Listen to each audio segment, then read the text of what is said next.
দোয়া কুনুত পারেন না বলে যারা ভয়েতে বেতের নামাজই পড়েন না, তারা শুনেন তিনটা কাজ আপনার জন্য রয়েছে। এই তিনটা কাজ করলে বেতের নামাজের পরিপূর্ণ সওয়াব আপনি পেয়ে যাবেন। সুবহানাল্লাহি বিহামদিহি। ইসলাম যে কত সহজভাবে আপনাকে সমাধান দিয়েছে কল্পনা করতে পারবেন না। এই যে বেতের নামাজে যে দোয়া কুনুতটা আমরা পড়ি, এটা কিন্তু অনেকের মুখস্থ হয় না, যার কারণে অনেক বড় দেখে অনেকে বেতের নামাজই পড়ে না যে আমি দোয়া কুনুত পারি না, আমি কি বা পড়বো। অথবা অনেকে এমন রয়েছে বেতের নামাজে দাঁড়িয়ে দোয়া কুনুতের সময় চুপ করে থাকে, একটা শব্দ করে না, এরকম আছে অনেকে। তো এরকম কোনোটাই মাধ্যমেই আপনার কিন্তু দোয়া কুনুতের যে হক এটা আদায় হচ্ছে না। এবং বেতের নামাজ এটা কিন্তু ওয়াজিব একটি নামাজ, এই নামাজকে আপনি ইচ্ছা করে ছেড়ে দিতে পারবেন না, এবং ওয়াজিব সবসময় চাইলে আপনি তরক করতে পারবেন না। এই জন্য বেতের নামাজ গুরুত্বপূর্ণ।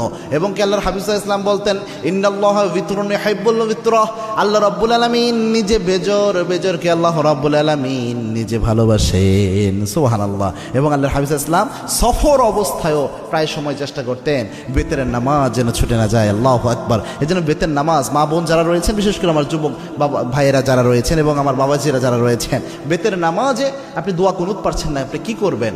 প্রথম যদি আপনি দোয়া কুনুত না পারেন তাহলে আপনি যে দোয়াটা পড়বেন, রব্বানা আতিনা ফিদ দুনিয়া হাসানাহ ওয়া ফিল আখিরাতি হাসানাহ ওয়া কিনা আযাবান নার।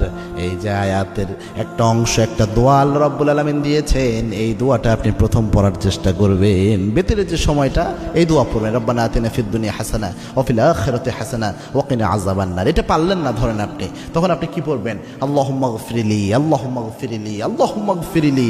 এটা বারবার আপনি পড়তে থাকবেন, তাহলেও দেখবেন ইনশাআল্লাহ বেতরের হক আদায় হবে। 3 নাম্বার হচ্ছে আপনি পড়বেন আস্তাগফিরুল্লাহ, আস্তাগফিরুল্লাহ, আস্তাগফিরুল্লাহ। তিনটার যে কোনো একটা যদি আপনি পড়েন, আশা করা যায় ইনশাআল্লাহ বেতরের হক সাময়িকভাবে আদায় হবে। তবে এটা এই সময় পর্যন্ত, যতদিন পর্যন্ত আপনার মুখস্থ না হয়।